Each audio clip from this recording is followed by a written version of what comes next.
ओम ब्रह्म बृहस्पति देवाय नमः। ओम ब्रह्म बृहस्पति देवाय नमः। ओम ब्रह्म बृहस्पति देवाय नमः। ओम ब्रह्म बृहस्पति देवाय नमः। ओम ब्रह्म बृहस्पति देवाय नमः। ओम ब्रह्म बृहस्पति देवाय नमः। ओम नमो नारायणाय।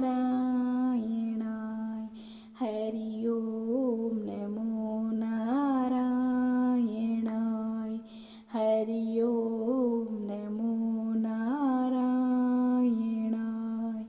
हरि ओम नमो नारायणाय। हरि ओम नमो नारायणाय। हरि ओम नमो नारायणाय। हरि ओम नमो नारायणाय। हरि ओम नमो नारायणाय। हरि ओम नमो नारायणाय। हरि ओम नमो नारायणाय। हरि ओम नमो नारायणाय। हरि ओम नमो नारायणाय। हरि ओम नमो नारायणाय। हरि ओम नमो नारायणाय। हरि ओम नमो नारायणाय। हरि ओम नमो नारायणाय। हरि ओम नमो नारायणाय। हरि ओम नमो नारायणाय। स्वामी नारायणी नारायणी हरि हरि। लक्ष्मी नारायणी नारायणी हरि हरि। हो तेरी लीला सबसे न्यारी न्यारी। हरि हरि हो तेरी लीला सबसे न्यारी न्यारी। हरि हरि स्वामी नारायणी नारायणी हरि हरि।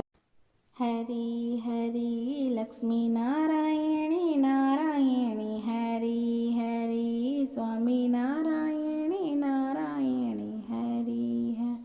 हो तेरी लीला सबसे न्यारी न्यारी। हरि हरि हो तेरी लीला सबसे न्यारी न्यारी। हरि हरि स्वामी नारायणी नारायणी हरि हरि। लक्ष्मी नारायणी नारायणी हरि हरि। स्वामी नारायणी नारायणी हरि हरि। हो तेरी लीला सबसे न्यारी न्यारी। हरि हरि हो तेरी लीला सबसे न्यारी न्यारी। हरि हरि स्वामी नारायणी नारायणी हरि हरि। लक्ष्मी नारायणी नारायणी हरि हरि। हो तेरी लीला सबसे न्यारी न्यारी। हरि हरि हो तेरी लीला सबसे न्यारी न्यारी। हरि हरि स्वामी नारायणी नारायणी हरि हरि। लक्ष्मी नारायणी नारायणी हरि हरि। हो तेरी लीला सबसे न्यारी न्यारी। हरि हरि स्वामी नारायणी नारायणी हरि हरि। लक्ष्मी नारायणी नारायणी हरि हरि। तेरी लीला सबसे न्यारी न्यारी। हरि हरि हो तेरी लीला सबसे न्यारी न्यारी। हरि हरि स्वामी नारायणी नारायणी हरि हरि। लक्ष्मी नारायणी नारायणी हरि हरि।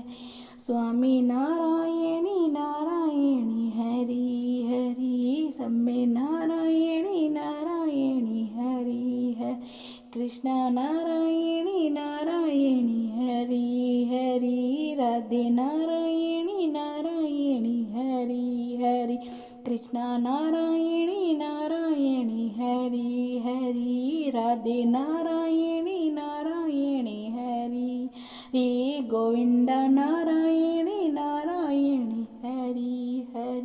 हो तेरी लीला सबसे न्यारी न्यारी, हरि हरि, स्वामी नारायणी नारायणी हरि हरि, लक्ष्मी नारायणी नारायणी हरि हरि, कृष्णा नारायणी नारायणी हरि हरि, लक्ष्मी नारायणी नारायणी हरि हरि, कान्हा नारायणी नारायणी हरि हरि, गोविंदा नारायणी नारायणी हरि हरि, लक्ष्मी नारायणी